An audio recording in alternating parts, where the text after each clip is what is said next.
পরিচালিত সেই মিডিয়া আমার দরকার নাই।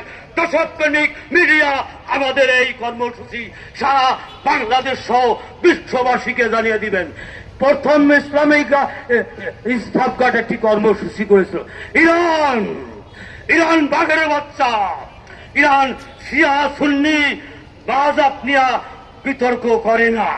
এ কারণে এই সমস্ত অনেক আগের যে সমস্ত ফতুয়া পরিবর্তন করতে হবে, ইসলামকে সংস্কার করতে হবে এবং বিভিন্ন ধারাবাহিকতা সেটি করবেন।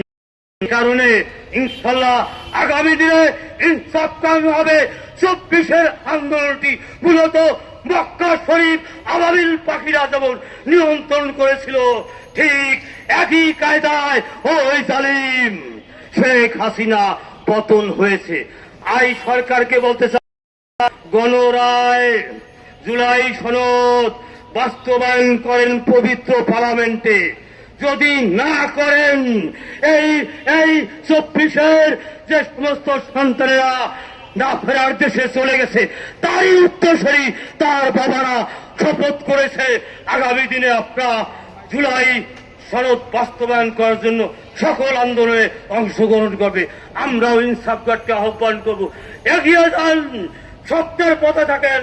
বাংলার মুসলমান, বিশ্ব মুসলমান ইউনিটি হবে, ইসলামের জয় হবে, ইসলাম সারা বিশ্ব ইনশাল্লাহ কায়েম হবে, নিয়ন্ত্রণ হবে।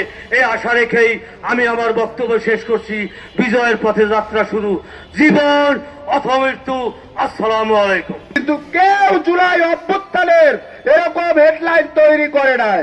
আপনারা দেখতে পাচ্ছেন আমি হেডলাইন দিয়েছি, জুলাই অভ্যুত্থান আল্লাহর কুদরতেই তৈরি হয়েছে।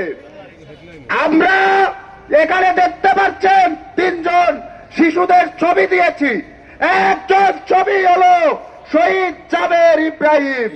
যেই সময়ে বাংলাদেশের প্রত্যেকটা মানুষ মনে করেছিল জাতির পিতা শেখ মুজিব, ওই সময়ে আমার সন্তান মনে করেছিল জাতির পিতা ইব্রাহিম শেখ মুজিব কোন গোড়ার টিম।